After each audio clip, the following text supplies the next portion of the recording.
Bienvenue dans la chronique Gislain Kougan. Si le football est qualifié de sport roi, ce n'est aucunement le fruit du hasard. Cette discipline, plus que d'autres, draine des passions, mais aussi charrie des contradictions et nourrit des frustrations. Des sentiments appelés normalement à se dissiper après une rencontre, au nom du fameux fair play, signe qu'il ne s'agit, normalement, ni plus ni moins que d'un jeu. Cependant, au fil du temps et même aujourd'hui plus que jamais, l'enjeu a pris le pas sur le jeu, au point de déterritorialiser certains ressentis d'ordre périphérique à la vérité vers le centre du pouvoir sportif. C'est le cas au Cameroun et des lions indomptables autour desquels des nuages de crispation, de tension, de trafic d'influence et autres chantages s'amoncellent, créant un climat délétère et nocif à la performance de l'équipe nationale de football. Jadis limité entre certains footballeurs, figures de proue et les gestionnaires au sommet du football, la guerre a subi un glissement vers l'encadrement technique des lions et le top management. En réalité, face à un top management autoritaire et trop personnalisé, s'est dressé un entraîneur-sélectionneur de poigne, chamboulant tous les codes de conduite jusqu'ici observés par ses prédécesseurs dans leur rapport avec la direction de l'Africa Foot. Arrivé dans une ambiance tendue, décriée, rayée et moquée par plusieurs, dont en première ligne la Fédération camerounaise de football, Marc Brice a pris la tête des Lions indomptables dans un climat électrique.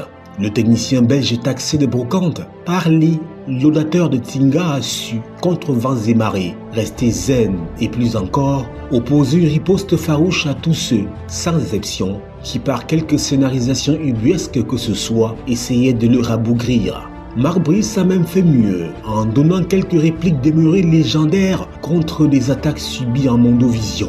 Une audace pour certains, toute chose naturelle pour d'autres, mais toujours est-il que Marc Brice venait de changer l'ordre des choses, du moins dans leur perception.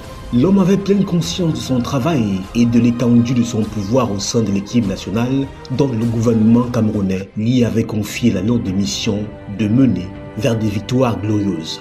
Dès lors, le technicien belge s'est attelé au travail, en fusionnant avec son équipe, créant ensemble un bloc homogène et plus encore une armure contre toute pression nocive dont les signes avant-coureurs étaient déjà perceptibles.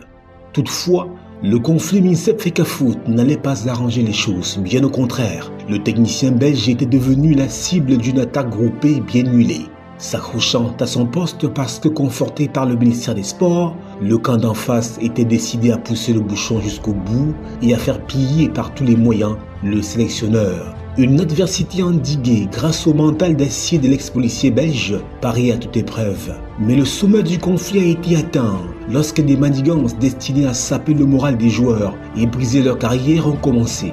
Une réplique traduisant la frustration de l'administration du football face au choix des joueurs de faire bloc autour du sélectionneur. De vaines, puériles et fantaisistes menaces qui seront suivies d'arabesques et de contorsions destinées à faire perdre l'équipe nationale et susciter l'amertume des populations pour un départ de Marc Brice.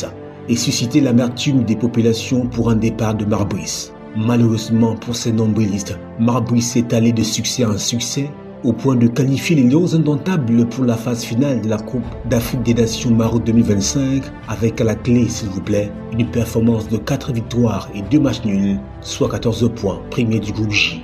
En plus, l'équipe nationale du Cameroun demeure d'ailleurs invaincue depuis la prise de fonction du technicien belge. Une performance remarquable qui a déclenché des cascades de témoignages d'admiration et de félicitations à l'endroit de Marc Brice et de ses poulains, parmi lesquels celui, en très bonne place d'ailleurs, du gouvernement.